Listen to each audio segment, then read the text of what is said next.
Imagine getting paid just for sharing your thoughts on products and services you use every day. With Survey Junkie, it's that simple. Click on the link in the video description to discover how you can start earning today by taking surveys. Bobby Davro reveals he got caught in bed with fellow comedian Les Dennis following a drunken night out.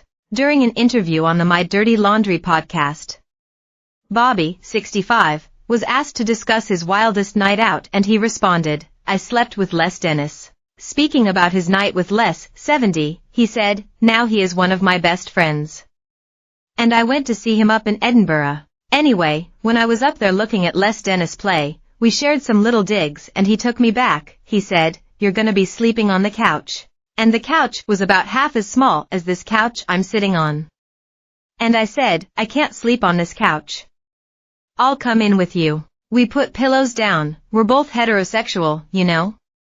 Anyway, I had to share a bed with Les Dennis and then a couple of years later I was renting a flat just for a short few weeks off Lee Mead, the lovely singer. Lee had got a job in television and he'd gone off on television to do this job and I rented his flat off him.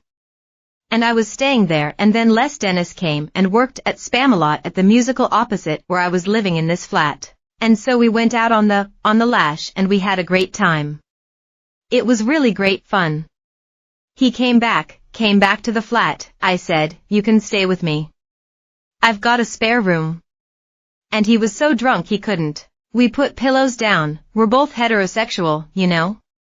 Anyway, I had to share a bed with Les Dennis and then a couple of years later I was renting a flat just for a short few weeks off Lee Mead, the lovely singer. Lee had got a job in television and he'd gone off to do this job and I rented his flat off him. I was staying there and then Les came and worked at Spamalot at the musical opposite where I was living in this flat. And so we went out on the lash and we had a great time. It was really great fun. He came back to the flat. I said, 'You can stay with me.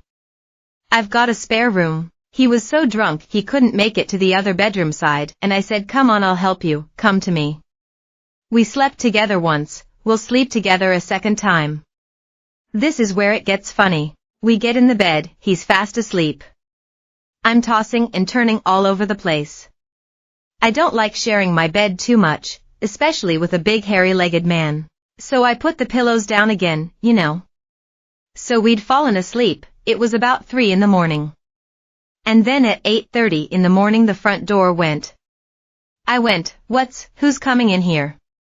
We could hear it rustling. And the estate agent who was doing the letting was showing someone around the flat. I could hear him go, 'This is the kitchen over here, this is the lounge. And through here is the main bedroom.' And they came in the bedroom together, right? And it's a little Cockney bloke with a cap. And as he came in the bedroom, me and Les Dennis, we sat up in bed. And the little Cockney bloke went, 'Hey,' he said, 'look. It's Bobby Davro and Les Dennis.' And both of us said, 'It's not what it looks like.'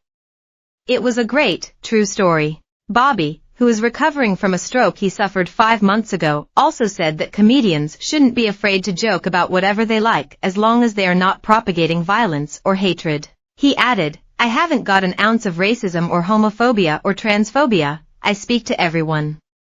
But you can be picked up on something. I think it's mad. Well, we're comedians. We don't go out to offend.